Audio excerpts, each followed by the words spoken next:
बार हिनका ले ताली बजा दियो सब गोटे। शीतल शीतल भाई शीतल भाई कथी हुरे के मारे लागे छिए फौजी छथिन त होइते बियाह घर बना गेलै दैया गे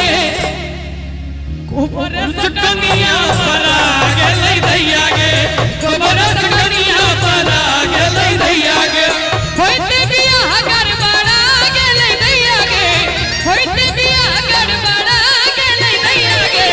कोबर सकनिया परा गेलै दैया गे कोबर सकनिया परा गेलै दैया गे। जय हो जय हो।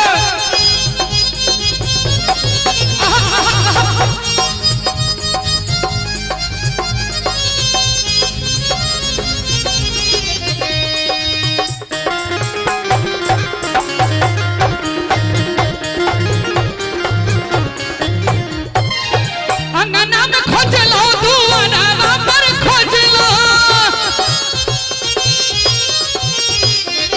अंगना में खोजलो दुआरा पर खोजलो अंगना में खोजलो दुआरा पर खोजलो आ सेजिया पे खोजत लजा गेलो दैया गे भैया मुन्ना भैया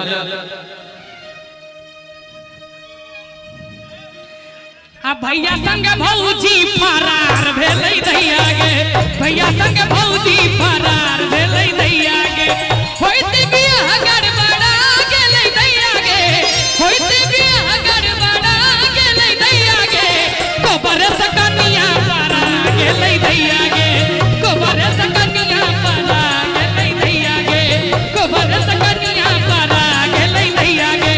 कोबर सकनिया कोबर सकनिया कोबर सकनिया परा गेलै आ कोबर सकनिया परा गेलै दैया गे। छोड़ू छोड़ू न सैया खीर खेला छोड़ो छोड़ो सैया 3 बजे भोर में ना 3 बजे भोर में छोड़ो बैसो है हमें भैयारी के 2टा अवैध संपत्ति के लेल माने दिव्या जरा रहो छी कि दिव्या जरा कनै छी भैया भैया ओ सैड सॉन्ग के राउंड शुरू हेतै न तखन त ई उठा पटक वाला गीत सुनि रहल छी आ जब शुरू हेतै दूर जाओ जाओ जाओ जान बिसरि गेलौ। हां हे लाल भौजी छिड़ियै छी किया जुली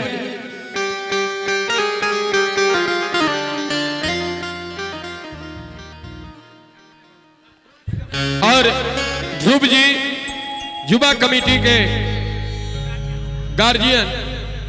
हुनका दिस से 101 टका के पुरस्कार से सम्मान कल गेल। बहुत बहुत आभार। बहुत